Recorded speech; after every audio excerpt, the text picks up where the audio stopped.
Welcome back to the poker vlog. This is episode number 132. This is the second vlog that was taken down from my main channel, unfortunately, just for some things that were running across the bottom of the screen for the TCH live stream. But this is a big game. I play some of my favorite hands, and you guys are gonna love it.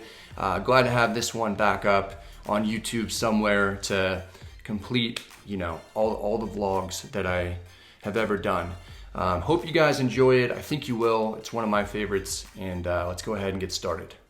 Welcome to Austin, Texas, one of my absolute favorite cities. There's so many great things about it, including a booming poker scene and a ridiculous amount of electric scooters everywhere. Look how much fun I'm having on this thing. I couldn't be happier. The food is delicious. It's always a blast to walk up and down Rainy Street, even after OU beats Texas in quadruple overtime. That was rough. I make it a mission to get as many meals from the different food trucks as I can, and there are a lot of trucks. The music out here is a major part of what makes this place special. They've selected a truly innovative, up-and-coming politician as a candidate for the 2020 election as well. I could go on, but it's almost time to grind. I'm here for the uncapped 510 live stream game at Texas Card House. My longtime buddy Seti, aka Poker Traveler on Instagram, is nice enough to pick me up. What's up, dude? What's up, man? How you doing? I'm good. How are you? Good. We arrived at the location of the showdown. It's been several months since I've been here, but it still feels like home to me. I've played hardly any live poker in a long time, and that makes me a little apprehensive. I sit down at the stream table. I'm familiar with a couple of the opponents, but I don't know too much about them other than the fact they're buying in for piles. I buy in for 4,000. It's one of the smaller stacks here. I take my seat, and you can see several others are in for between 5 and 10,000. Let's check in with me to get a better sense of my approach to the session. I'm just gonna try and play my game. Might add on as I get more comfortable. We'll see. I think 4K is the most I've ever bought in for any cash game ever. So, a little nervous. I think once I win the first pot, that'll settle the nerves a little bit, and I'll be feeling a little bit better.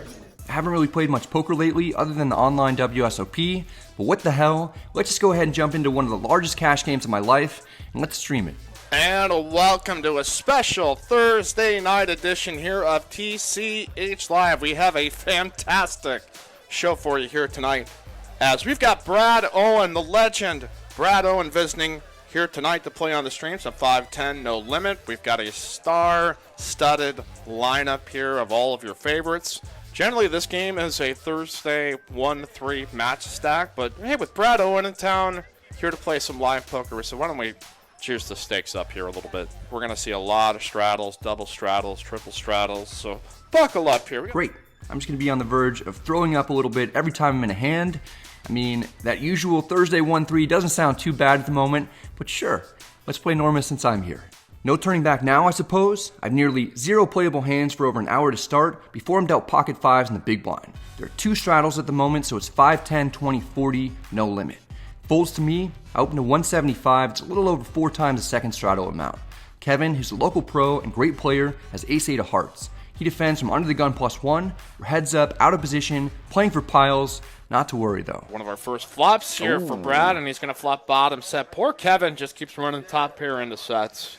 He sure does. I mean, maybe the saving grace here will be the fact that he's got kind of a garbage kicker. If Brad continues his story with a lot of vigor, then Kevin could get away, but he's certainly not folding to this bet. I essentially have the nuts here. I would have gotten 3-bet by aces and queens, so I don't have to worry about those hands. I probably would have gotten 3-bet by ace-queen as well, and 3 of the 5s are accounted for, so I'm almost always going to be up against one pair at best. I down bet to 140 in order to keep plenty of hands that are crushed to stick around. You can see in this instance that ace-8 only has a 2% chance of winning. There's no reason for Kevin to think that he's in this bad a shape. He reasonably makes the call. It's about to get much worse for him. Oh no! 2 pair here for K-Dog. K-Dog getting coolered by the turn, so Brad can just get all the value in the world here. Our chances of winning the pot decrease. Now the opponent has a hand that we can get tons of value out of though, so overall it's a great turn. I think it's likely that I'm still up against one pair or perhaps a straight draw, maybe even a flush draw. I don't want to bet too much since I don't want to scare off those hands. I bet 410 into 655. The opponent likely won't fold a bad ace for that amount, may even call with a queen. There's some tiny chance that it could induce a bluff from a hand like king jack or combo draw of some sort. And 410 Bradley dollars is, I don't know if Kevin likes pain or not, but he is about to be in for it. Here with top and middle pair aces and eights is Yeah, and honestly, Kevin is probably thinking at this point, like, what's the best way to get all the chips in the pot? Is it call here and then sort of wait and see if he, jams over Brad or Brad checks and then he rips it in, something like that? I mean, he could definitely be thinking about putting in the raise now, but yeah, he thinks his hand is made and he's ready to get it in. I'm thrilled to get raised in this situation. There aren't many likely hands that he could have that are beating me unless he somehow slow played a monster pre-flop or called light on the flop with pocket eights. Those scenarios seem incredibly unlikely. I want him to think that I'm pondering a call, but all I'm really thinking about is Vegas and the fucking Mirage. Poker room still being closed. It's sad and it weighs on me from time to time randomly. Kevin only has 970 behind. Even if he had just a flush draw, he couldn't fold to a jam. I announce that I'm all in. Kevin beats me into the pot with a call. There's 4,700 in the middle. Please put a safe river out there one time since this is a lot of money for me. We get the king of clubs. That one works. All the chips come to us. Unfortunate for Kevin, who seems like a great guy. It's exactly what I needed to build some confidence going forward in this session, though. Brad Owen finding about as ideal of a spot as it gets there, flopping a set of fives. Opponent turns two pair and gets to go in a magical place that we call Value Town. Yes, full value town. We're an hour and 20 minutes into the stream. I've been super card dead, except for that last hand with pocket fives, and that was insane. Huge cooler, massive pot, one of the biggest pots I've ever won. So still have a little over 3.5 hours to go, but that really helps settle the nerves a lot. As soon as you win a big pot, and wow, pretty awesome. Just like that, we go from being one of the small stacks with 4K to being one of the chip leaders with over 6K in front of us. Oh wait, never mind. I forgot what game we were in for a moment and that everyone has a ridiculous amount of cash. We're still one of the shortest stacks despite being up a few thousand. This is a hand of 5, 10, 20.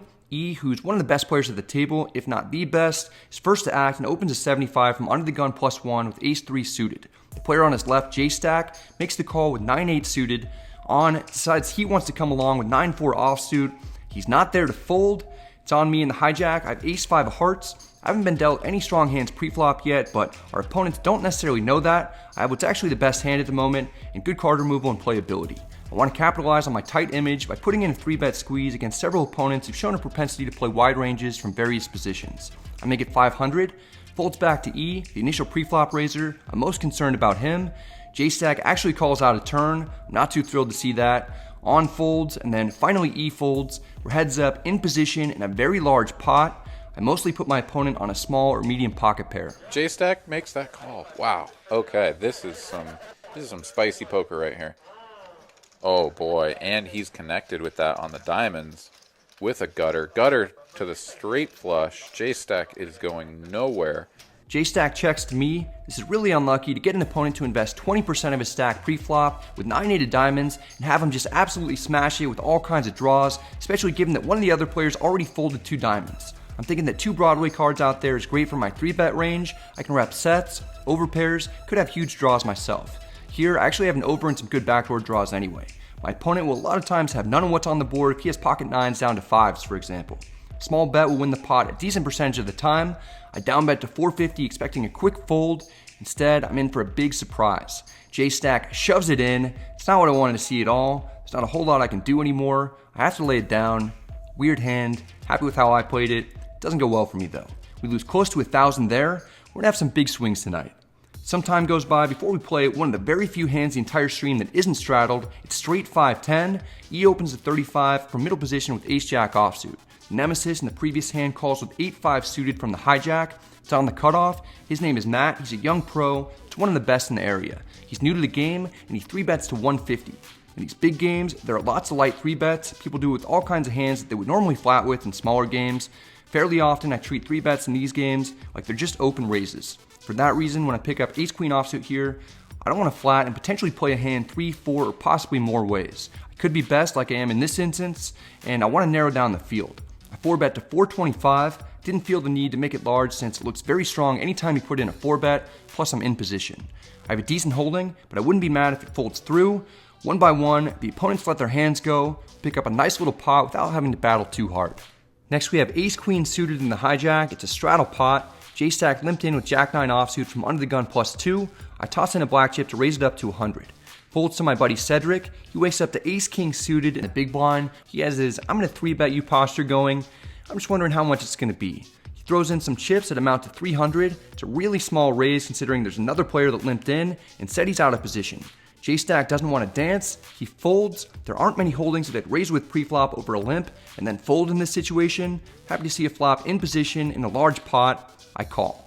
We're heads up. It comes 10-4 deuce with 2 diamonds. We get the nut flush draw, 2 overs, and a backdoor straight draw. Lots of potential for us, and our buddy Cedric didn't connect too well, so even if we don't make a hand, we may be able to seal this pot down the line.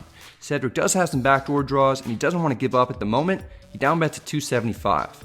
I like it. There's a relatively cheap price for me to hit my hand. No reason for Brad to raise here. He can safely smooth call. A lot of opportunities to pick up the pot on later streets, even if he doesn't hit his flush. I call, but I prefer not to have to take this away on later streets without hitting a flush. I'd rather bank the turn. That's what happens. We have the absolute stones in a large pot. Cedric doesn't have anything though. He checks. I have the entire world, and I'm in an interesting situation because now I need to figure out how to get the most value. Yeah, the problem for Brad is that he controls so much of the board with this flush, right? He's got the queen of diamonds too, so it's just like his opponent is pretty unlikely to have anything to continue with. He's going to go polar. He's going to bet large. You know, I almost there's something to be said sometimes for just checking this back when you have such control. But honestly, he's going to bet and he's going to get raised. What? He's going to get raised. This has worked out amazingly well for him. So God. I take it all back. He's done the correct thing. Oh my gosh. I bet 800 into 1200, which is pretty big, and then Cedric comes over the top with a check raise to 2600. It's not going to work out great for him. In general, I agree with the commentator Aaron about maybe checking back or betting small in a situation like this. When I have the nuts and my opponent's range is mostly going to be capped at 1 pair of hands, but there's a backstory to this that influenced my decision to make it more on the turn than I typically might. Leading up to tonight's game, there had been a lot of trash talk back and forth between Cedric and myself, and by that, I mean Cedric was regularly putting out stories on Instagram saying that he was coming after my Bradley dollars, and I never responded to him. When people publicly said that they're going to come after me, I like to make it expensive for them when I have big hands because these types of opponents will usually call lighter or attempt huge bluffs. In this case, the latter's true. I have about 4K in my stack, 1,800 more to call. It's a dream situation, but I have it all, and I'm 90% sure my opponent has nothing. How do I make the maximum? Flatting here looks extremely suspicious. Jamming won't accomplish anything though, since if he's bluffing, I won't get another dime from him. I have to go with a call in order to keep his bluffs in. In the event that he has a real hand, it'll be extremely easy for me to get my remaining 2,200 stack in a pot that currently contains $6,400. It's the largest pot of my life. I'm hoping that the river's a blank. It's not exactly the case. The king of diamonds comes out. We've overachieved and made a 6-card flush. We're awarded 0 bonus points for that.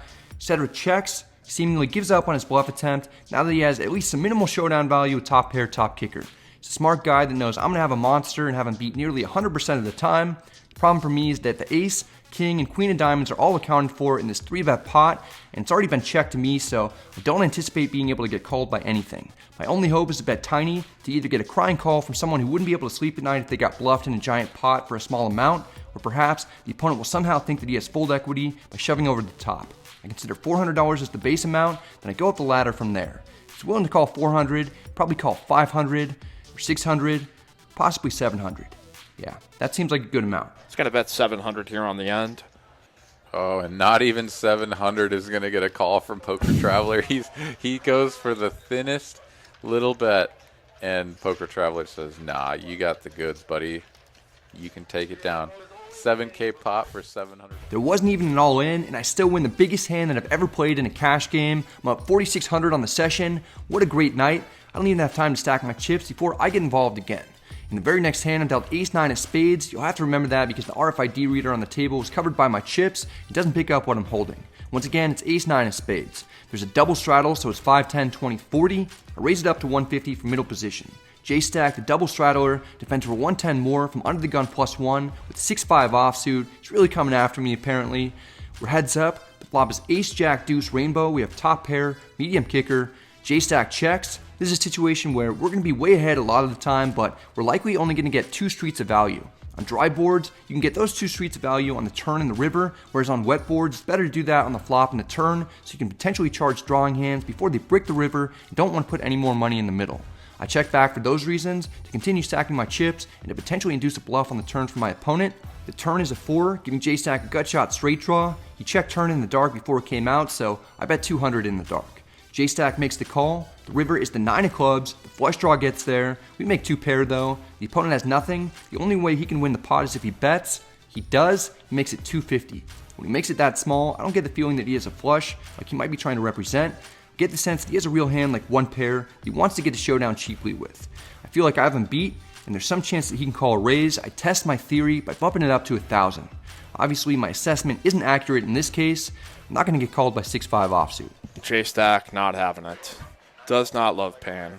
I have 9,300 in front of me. I'm up 5,300 on the session. I may not have the largest chip stack at the table, but I'm at the top of the cumulative winnings graphic, and that's what matters most. We're not done yet, though. The game gets officially changed to a 3-blind, 5-10-25 no limit match. That's how it'll be for every hand going forward, except when it's 5-10-25-50. I'm dealt Jack-10 offsuit on the button. I open to 75. Cedric picks up pocket kings in the 3rd blind. He's going to make it more. Poker Traveler looking for some Bradley dollars. 3 bets here to 225. Not getting tricky with the kings here. Brad in position, Jack-10 offsuit. He's getting a pretty decent price to call here and see if he can connect with the board. We started the hand nearly 400 big blinds deep, and I'm in position, so I can make an argument for either calling or folding. There are a few reasons that I don't want to do either of those things. The first is that an orbit or two prior to this, I opened from late position with Queen-6 suited, got 3-bet by the player on my left, and had to fold. I don't want players thinking that they can get away with raising me every time I open from the cutoff or button. Also, Cedric has been 3-betting pretty regularly. Hard to imagine that he's at it as often as he's been representing. I'm going to be opening light often from the button. I know he knows that it's a good situation for him to play back at me with a wide range. Obviously, we can see that isn't the case here. He's at the very top of his range. With all this being said, I can certainly pick better hands to continue with, but fuck it, we're on stream, let's have some fun. I 4-bet to 600, which I've never done with Jack-10 offsuit in my life. Clearly not going to work.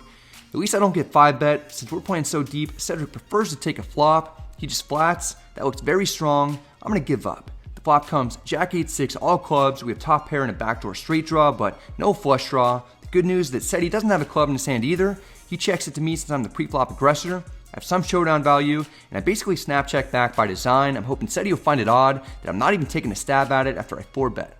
Perhaps he'll think that I'm slow playing something like the nut flush or aces with the ace of clubs. The turn is the ace of spades. This is actually a card that could get Poker Traveler off of the hand if Brad were to stab at this and continue the story on the river.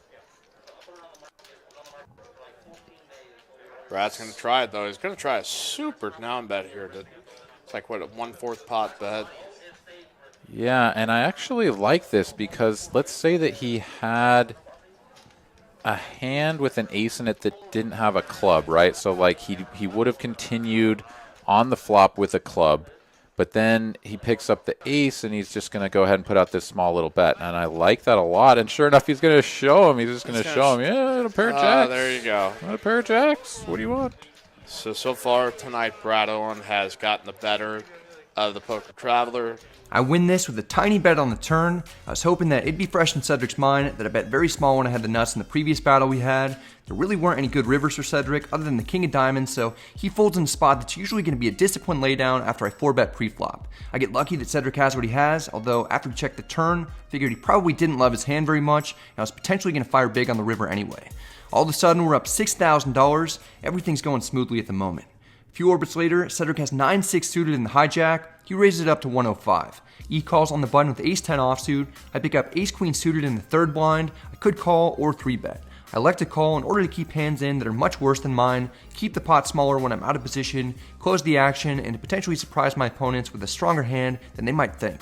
We go 3 ways to the flop. Comes Jack-9-5 with 2 hearts. We have the nut flush draw, 2 overs, and backdoor straight draw. I check. Said he c-bets 160 into 330.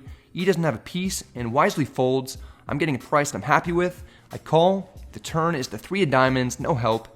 I check. Cedric the Entertainer checks back. He's going to have a lot of weak holdings when he does this. The river is the 3 of hearts. We make the nut flush again against the guy who was nice enough to give me a ride to the game. Should never be up against a full house, given how it was played, so I essentially have the best possible hand.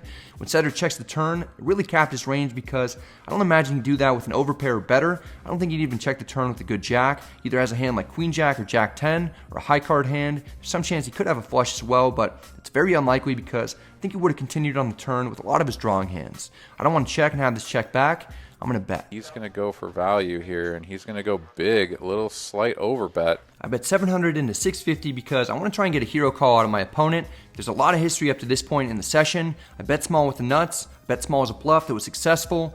Maybe Cedric will level himself into making the call because he doesn't want to get bluffed 2 hands in a row against me. Also, I'm going to be bluffing for large amounts with all my missed straight draws after he checks the turn, since I could easily have Queen 10, 10 8, or 8 7, which were all open enders or double gutters on the flop. The opponent is too good to fall for my trap. Poker Traveler is going to have none of it. All right. And he's just going to show him like a gentleman. Shows him the goods. Brad up over 10K now. That pot keeps us at the top of the leaderboard. It's playing so big though, everything can change in an instant. Poker Traveler won an enormous pot earlier. He's still having a good night, up 2,400. Kevin's down at the bottom. He's running into big hands left and right. He's actually a talented player, but this lineup's getting tougher as the night goes on. If you're not running good, it's easy to be stuck 10,000 or more. Few players have left the game. It's difficult to find someone willing to play this high and fill the seat, so we're playing 8-handed. Here I'm in the hijack with ace-queen suited. May seem like I'm in middle position, but in a 3-blind game, I have 5 players acting behind me, and only 2 acting before me, so I'm kinda in early position.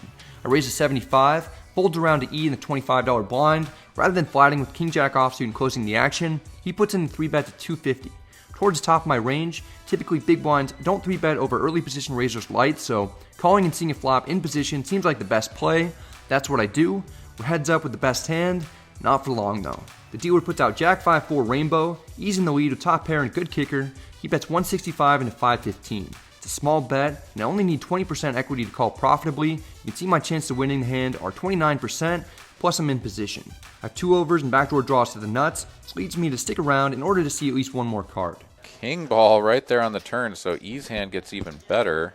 It does bring Brad in with a gutter, but no spade means it's going to be tough for him to continue, although E's going to check now. And this could give Brad an opportunity to try to bluff at this, and honestly, I think he probably should. Against most of E's checking range, a bet here is going to be pretty effective. This is an interesting card because E has a hand that I'd never expect him to have in the big blind when he 3-bets my raise preflop, and then he just smashes the turn. I pick up a gutter after floating the flop. When it gets checked to me, I usually like to bet turn under these conditions. I make it 400 with my draw to the nuts. I could certainly make an argument for checking back since it's actually a pretty good board for the 3-betters range. I expect him to have jacks, kings, ace-king, and aces fairly often. Purposefully excluded king-jack because I don't expect to be up against it almost ever. I think with all things considered though, this is a slightly better board for me because the only hands that I won't have that he could have are aces and kings. I can still have ace-king, a set of jacks, I can have king-jack, I can have a set of 5s, and a set of 4s, which he won't. The problem with my bet is that I don't know what type of hands that I'm getting folds out of that are ahead of me. Maybe a hand like 10s, ace-4, or ace-5 suited, maybe he could have ace-queen as well. Perhaps I could get queens to fold if I bet here and on the river. He's liking the situation that he's in. He has a concealed top 2 pair. He goes with a check raise at 1200. Part of me wants to get wild here. In my mind, he's just repping a set of jacks or a set of kings. Ultimately, I decide it's not worth it to pull the trigger, and it's good that I don't. I let it go. That hand takes a small chunk out of the profit. Not too bad though. Towards the end of the night, Matt opens a 75 with ace-queen offsuit in the cutoff. I have ace-7 suited on the button. Folding, calling, and raising all seem reasonable. I elect to call. Cedric wakes up with pocket kings again in the blinds and puts in the 3-bet to 300. Matt flats. I'm getting a pretty decent price in position with a suited ace against Cedric, who I've gotten the better of in some big hands so far. I call.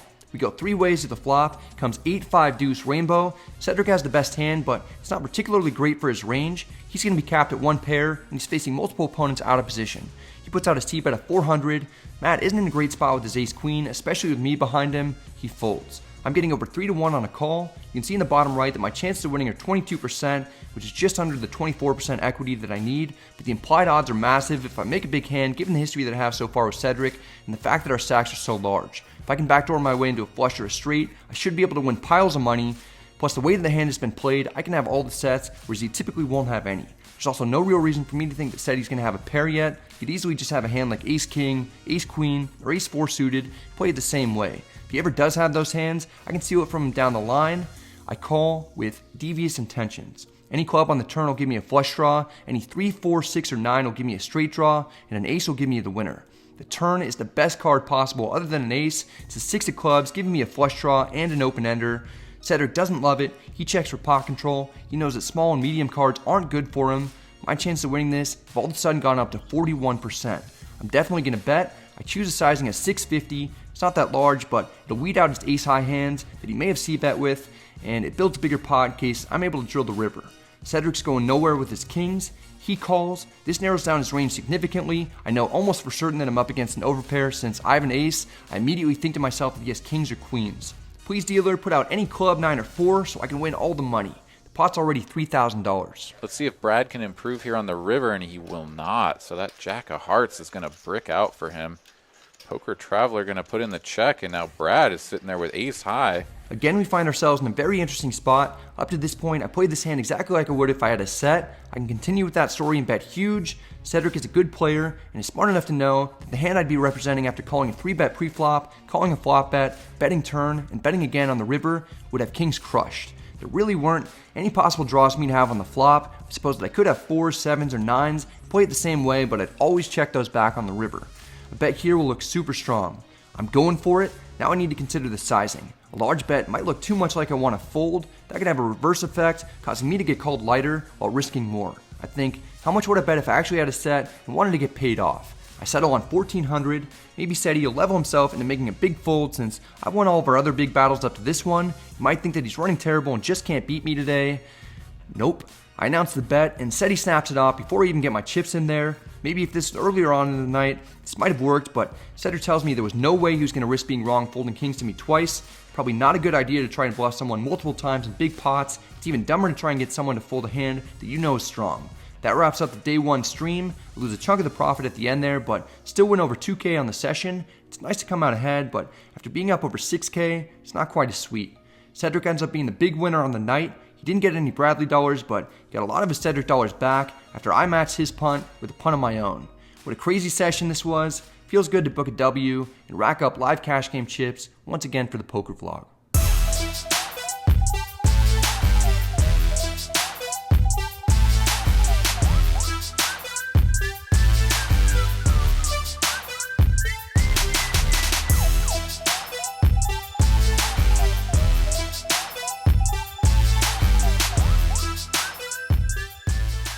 Had a blast on stream tonight. I won, let's see, I think $2,200. I think I was up over 6K, maybe 6,500, somewhere in that range at the high point.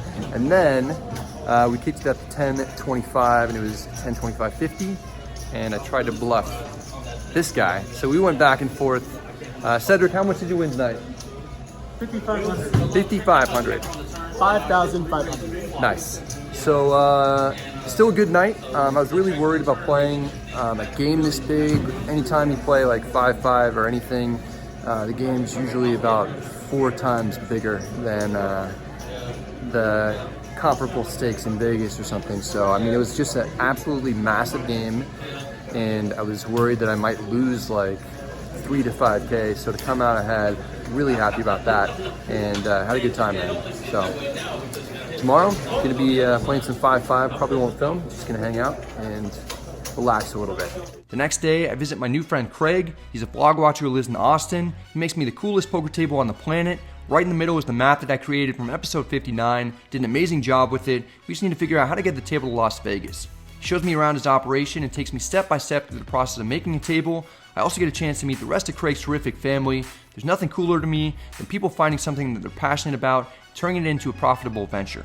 If you're in the Texas area and are interested in purchasing a custom table from Craig, follow him on Instagram and send him a message. The account name is Night Owl Poker Tables. After that, I head back to the Texas Card House to play some 5-5, where I'm mostly giving updates on Instagram. I get off to a terrible start, in which I lose my first 3 all-ins, including this PLO bomb pot that some evil person suggested that we do. It's my first hand at the second table of the night. I get it in with 2 pair and a flush draw on one board, 1 pair, a flush draw, and a gutter on another board. 2 others are all in as well. What the fuck is going on right now? I don't know. This is the biggest pot I've ever played in my life. So. Is it? Good luck, man. I hope you win. Seriously. Thank Why you. him? The turns are not good for me. The rivers are also bad. Kind of got into the worst situation possible since I was up against a better flush draw on both boards, plus that player had 2 3s, limiting my gut shot outs. And on the other board where I had 2 pair, the third player flopped the nuts straight. I get scooped. The way the action went on the flop, it was just tough for me to get away from it. I'm down well over 2K a few hours into the session, but luckily I get redemption in another 3-way all-in PLO bomb pot. I win half of it with a nut straight on one board. The swings out here are insane. I somehow claw my way back to being stuck less than 500 before going on a tear at the end of the night, booking another win of over 2,000. It's funny because I'm playing a much smaller game than the stream session, but I'm actually in for more money and cash out for more money than in the 5, 10, 25. Super happy to profit well over 4K between the two sessions in Austin. It's always a great time in this area. People out here are amazing. Ian and Matt from the stream game invite me out to have some drinks and watch football with their crew on Sunday. We also make some bets with each other on pickleball before I head back to Las Vegas. That's it for this one, guys. I hope you enjoyed it. If you did, I'd appreciate it if you hit the like and subscribe buttons because it helps out the channel a ton. If you have any questions or comments, feel free to let me know in the comments section. I'm happy to get back to you. Yeah, very cool to have this one back up. Got into a ton of interesting situations. I got to, Seti and I, we've had some battles, and he's gotten me back at the lodge. He got me in a pot that ended up being $30,000. He got it in there with 5-4 of hearts against my ace king and another player's ace king, and he drilled a straight on the turn. So that hand hurt at the time, but it's funny to look back on now. Anyway, hope you're all doing well. Good luck at the tables, and I'll see you next time.